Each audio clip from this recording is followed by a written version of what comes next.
Salut, c'est Fabien, le fondateur d'Angelis et Angelis Academy. Nous sommes jeudi 20 février 2025. C'est parti pour une belle journée. Ce matin, je vais être tranquille sur mes dossiers conseils, demande de brevets principalement, avec une start-up qui a levé des fonds il y a 2 ans, qui a recruté, innové, développé pas mal de nouvelles idées, nouveaux projets. Et du coup, il est temps de sécuriser tout ça par le dépôt de demande de brevets, tout en négociant une nouvelle levée de fonds en parallèle. Les investisseurs aiment bien quand on leur montre que l'argent qu'ils ont mis dans la boîte, on servi à développer, mais aussi à sécuriser ces développements, pas être à poil face à la concurrence, pouvoir se faire piquer trop facilement ses idées. Et puis pareil, une autre start-up avec une demande de brevet de perfectionnement sur un système qui avait été développé déjà il y a quelques années. Et donc là, ils ont pu bosser, nouvelle génération de produits. Et du coup, c'est le moment de marquer le coup, de redéposer une demande de brevet. Pas tout miser sur la première. Les procédures internationales se poursuivent. C'est bien de renouveler la protection. À 11h, j'ai une masterclass organisée par Digital League sur la vente. Sujet très très important sur lequel j'ai beaucoup progressé ces dernières années dans mon parcours d'entrepreneur. C'est une thématique que je ne connaissais pas beaucoup par mes expériences scolaires. Je n'ai pas fait une école de commerce classique, plutôt école d'ingénieur, juriste, et puis école de guerre économique, qui est une école de commerce un peu spéciale. J'ai appris sur le tas pendant mes années de conseil, quinzaine d'années comme salarié. Donc effectivement, on a une expertise, il faut la vendre, discuter avec les clients, leur expliquer ce qu'on peut leur apporter en vue de faire un devis, comprendre le besoin, faire un devis, et puis signer le contrat puis faire le travail. Et j'ai envie de dire, c'est une compétence sur lesquelles j'ai pu accélérer ces 5 dernières années en tant qu'entrepreneur, puisque là on est vraiment en première ligne à devoir présenter son projet, sa proposition de valeur, et puis trouver des clients, faire entrer du chiffre d'affaires, idéalement transformer le chiffre d'affaires en bénéfice. Moi, quand on est en mode start-up, on ne fait pas forcément de bénéfice au démarrage, mais c'est quand même mieux quand on arrive à en faire. Et du coup là, sur mon nouveau cycle entrepreneurial, avec les nouvelles activités, Angelis donc conseil et coaching, Angelis Academy organisme de formation, et puis les autres projets dans les tuyaux. On est plutôt sur des modèles économiques de services qui demandent un peu moins d'investissement de départ, même beaucoup moins que des activités industrielles. Et puis il faut vendre. Donc je prends chaque occasion de progresser sur le sujet. Alors pour me former sur le sujet, forcément, il y a une partie théorique et une partie pratique. La partie pratique, je vous en parlais, c'est tout ce que j'ai pu faire dans le cadre de mon parcours entrepreneurial et même salarié avant. Et puis sur la partie théorique, c'est toujours bien d'apprendre de nouvelles techniques, se renouveler, compléter sa boîte à outils. Et donc pour ça, j'utilise des moyens gratuits, par exemple les vidéos YouTube. YouTube, excellente source de tutoriels, de vidéos éducatives, d'apprentissage.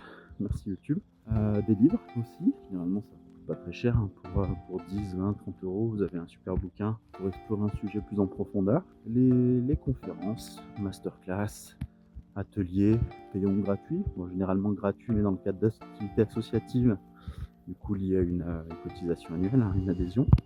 Et puis je suis en train de regarder là pour des formations payantes, voire un accompagnement à la mise en place de nouveaux process sur mes sociétés, toujours améliorer son tunnel de vente, ses process. Ça, c'est un point clé de l'entrepreneuriat. Le but, c'est de bâtir un système qui fonctionne de manière aussi automatique que possible, avec le moins de friction possible, pour être capable d'attirer les clients, de les qualifier, de leur proposer de la valeur, et puis de délivrer cette valeur, moins de friction dans le process. Je terminerai cette petite séquence en parlant d'une excellente vidéo de Michel Aguilar, qui est un entrepreneur et gérant d'entreprise vendeur d'élite, qui publie des vidéos YouTube. Notamment, il y en avait une sur les freins à la vente que j'ai trouvé excellente. Expliquer 5 freins à la vente. Pas de besoin, pas de budget, pas d'urgence, pas d'envie et pas de confiance. La conclusion de cette vidéo, c'était que sur ces 5 freins, il y en a 2 qui étaient vraiment bloquants.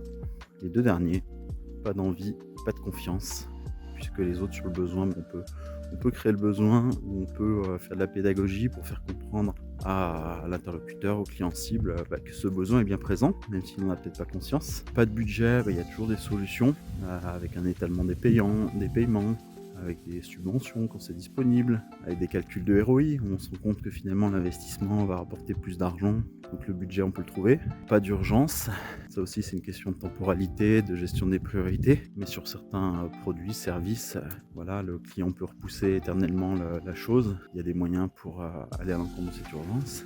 Et puis sur l'envie et la confiance, là c'est vraiment clé. Si au-delà du budget, de la temporalité, du besoin, le client a une envie, il trouvera des solutions. Et sur la confiance, là c'est vraiment un point clé où il faut bâtir cette confiance en mettant en avant son expertise, ses track records, ses avis clients. Donc là-dessus, il y a tout un tas de process pour la vente, pour la confiance. Ce sont des sujets passionnants. Pourquoi je fais ces vidéos YouTube ? D'une part, c'est parce que ça m'amuse. Sinon je ne le ferais pas. Je suis devenu entrepreneur en premier pour la liberté, donc de choisir ce que je fais de mon temps. Et j'aime beaucoup faire ces vidéos YouTube.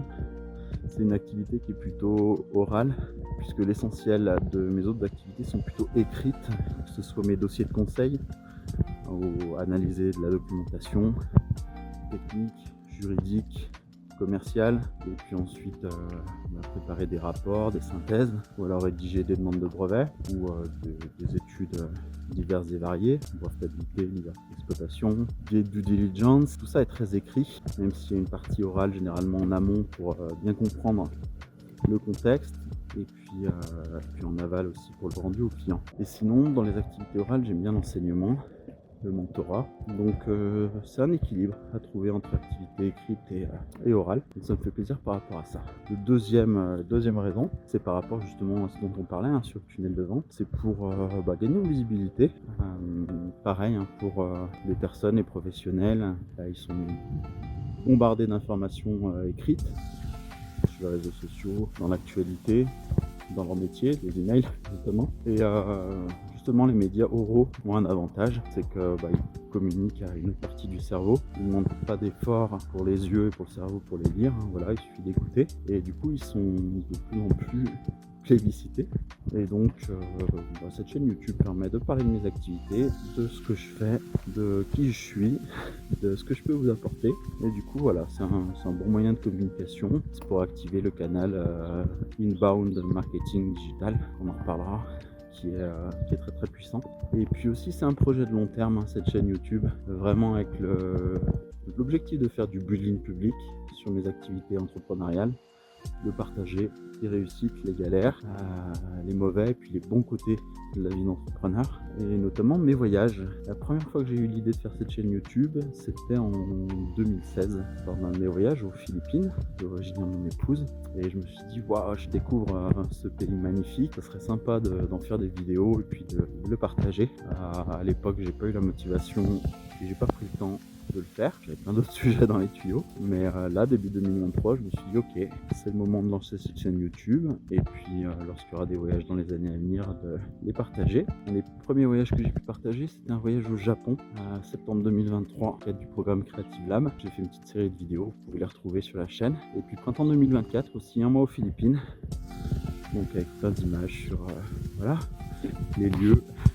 la ville, la plage, et un tas de pensées qui me traversaient l'esprit sur ces moments-là. Voilà, j'ai fini ma petite balade matinale, j'arrive à la maison tranquillement, matinée télétravail comme j'ai dit sur mes dossiers, et puis cet après-midi, 14h-16h, j'ai des rendez-vous à l'école des mines de Saint-Etienne pour accompagnement de projets étudiants, entrepreneuriaux, faire expérience, et puis ensuite la fin d'après-midi, beaucoup de dossiers sur le feu, des emails à traiter, et je finirai en beauté par une petite marche dans un parc, en espérant qu'il y ait toujours le soleil qui soit présent pour terminer en beauté cette belle journée. Je vous souhaite une excellente journée, n'hésitez pas à liker, commenter, partager, et puis rendez-vous dans le futur. Ciao!